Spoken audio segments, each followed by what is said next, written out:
ചെറിയ ഒന്ന് രണ്ട് ഇൻഫർമേഷനുമായിട്ടാണ് ഇന്ന് നിങ്ങൾ മുമ്പോട്ട് വന്നിട്ടുള്ളത്. എല്ലാവർക്കും എസ് പി ആർ കുവൈത്തിൻ്റെ മറ്റൊരു ഇൻഫർമേഷൻ വീഡിയോയിലേക്ക് സ്വാഗതം. ഞാൻ NM കുഞ്ഞി കുവൈത്തിൽ നിന്ന്.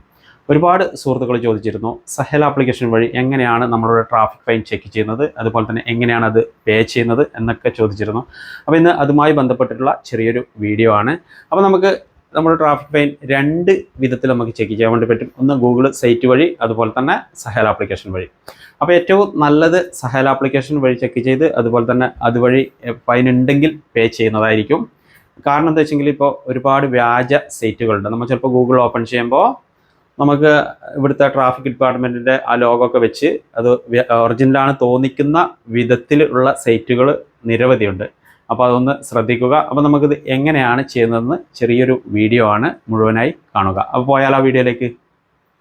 അപ്പോൾ നമുക്ക് സഹൽ ആപ്പിൽ എങ്ങനെ ഫൈൻ ചെക്ക് ചെയ്യാമെന്ന് നോക്കാം. അപ്പോൾ അത് നമ്മുടെ കയ്യിൽ ആൻഡ്രോയിഡ് ഫോൺ ആണെങ്കിൽ നമുക്കത് ഇംഗ്ലീഷിലേക്ക് മാറ്റി നോക്കാൻ വേണ്ടിയിട്ട് പറ്റും. അപ്പോൾ അത് നമ്മൾ ആദ്യം സഹൽ ആപ്പ് ഓപ്പൺ ചെയ്ത് വെച്ചതിൻ്റെ ശേഷം നമ്മൾ നേരെ ബാക്ക് വന്നിട്ട് ഫോണിൻ്റെ സെറ്റിങ്സിൽ വന്നിട്ട് നമ്മൾ ഫോണിൻ്റെ ലാംഗ്വേജ് ഇപ്പോൾ ഏത് ഇംഗ്ലീഷിലാണോ ഉള്ളത്, ഇപ്പോൾ യുണൈറ്റഡ് ഇംഗ്ലീഷ് ആണെങ്കിൽ അതൊന്ന് മാറ്റിയിട്ട് ഇന്ത്യൻ ഇംഗ്ലീഷിലേക്കോ അല്ലെങ്കിൽ മറ്റേതെങ്കിലും ഇംഗ്ലീഷിലേക്കോ ഒന്ന് മാറ്റി കൊടുക്കുക. മാറ്റി കൊടുത്ത് അപ്ലൈ ചെയ്ത് നമ്മൾ നേരത്തെ ഓപ്പൺ ചെയ്ത് വെച്ചിട്ടുള്ള സഹൽ ആപ്പിലേക്ക് വീണ്ടും പോകാം. അപ്പോൾ അവിടെ പോകുമ്പോൾ നമുക്കത് ഇംഗ്ലീഷിലേക്ക് മാറിയിട്ട് കിട്ടും. ഇംഗ്ലീഷിൽ മാറി കിട്ടിയെങ്കിൽ ഇങ്ങനെ കാണിക്കും. അതിൻ്റെ ശേഷം ഏറ്റവും താഴെ ഇടത്തുനിന്ന് വലത്തോട്ട് രണ്ടാമത്തെ സർവീസ് ഒന്ന് ക്ലിക്ക് ചെയ്യുക. ഇനി അറബിയിലാണെങ്കിൽ വലത്തുനിന്ന് ഇടത്തോട്ട് രണ്ടാമത്തതായിരിക്കും. അതിൻ്റെ താഴോട്ട് സ്ക്രോൾ ചെയ്ത് വരുമ്പോൾ നമുക്ക് മിനിസ്ട്രി ഓഫ് ഇൻറ്റീരിയർ എന്ന് കാണാം. അതിൽ സെക്യൂരിറ്റി സർവീസ് അതൊന്ന് ക്ലിക്ക് ചെയ്യുക. പിന്നെ നമ്മൾ താഴെ പോകുമ്പോൾ നമുക്ക് കാണാം ട്രാഫിക് സർവീസ് എന്നുള്ള ട്രാഫിക് സർവീസിൽ ക്ലിക്ക് ചെയ്ത് കഴിഞ്ഞാൽ നമുക്കതാ ഏറ്റവും താഴെ മൂന്നാമത്തത് ട്രാഫിക് വെരിഫിക്കേഷൻ സർവീസ് അതിൽ ക്ലിക്ക് ചെയ്ത് കഴിഞ്ഞെങ്കിൽ നമുക്കിതാ ഇങ്ങനെ കാണിക്കും. അപ്പോൾ ഇപ്പോൾ എനിക്ക് ഫൈനോ കാര്യങ്ങളോ ഒന്നുമില്ല.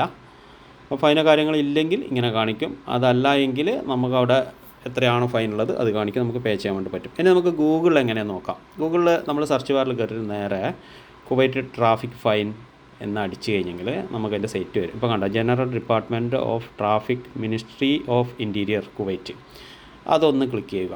അത് ക്ലിക്ക് ചെയ്ത് കഴിഞ്ഞിട്ടാകുമ്പോൾ തന്നെ നമുക്ക് താഴോട്ട് സ്ക്രോൾ ചെയ്യുമ്പോൾ നമുക്കവിടെ നമ്മുടെ സിവിൽ ID നമ്പർ കൊടുക്കാനുള്ള ഓപ്ഷൻ കാണിക്കും. സിവിൽ ID നമ്പർ നമ്മൾ കൊടുത്തു കഴിഞ്ഞെങ്കിൽ അവിടെ എൻക്വയറി ചെയ്ത് കഴിഞ്ഞെങ്കിൽ നമുക്ക് ഫൈൻ ഉണ്ടെങ്കിൽ താഴെ കാണിക്കും. അതിന് ഫൈൻ ഇല്ലെങ്കിൽ അവിടെ ഇതുപോലെ കാണിക്കും. ഇപ്പോൾ എനിക്ക് ഫൈനോ കാര്യങ്ങളോ ഇല്ലാത്തതുകൊണ്ട് ഇങ്ങനെ കാണിക്കുന്നുണ്ട്. അപ്പോൾ ഫൈനോ കാര്യങ്ങളൊന്നുമില്ല. ഇനി ഫൈൻ ഉണ്ടെങ്കിൽ നമുക്കത് ഇവിടെ പച്ച കളറിൽ പേ എന്നുള്ള കാണിക്കുന്ന അത് ക്ലിക്ക് ചെയ്തെങ്കിൽ ബാങ്ക് കാർഡ് കൊടുത്ത് നമുക്ക് ഫൈൻ അടക്കാൻ വേണ്ടിയിട്ട് പറ്റും. സുഹൃത്തുക്കളെ കണ്ടല്ലോ, വളരെ എളുപ്പത്തിൽ ഏത് സാധാരണക്കാരനും നോക്കാൻ വേണ്ടിയിട്ട് പറ്റും. അതുപോലെ തന്നെ നമുക്കതിൽ പേ ചെയ്യുമ്പോൾ ബാങ്ക് കാർഡ് ഉണ്ടായിരിക്കണം.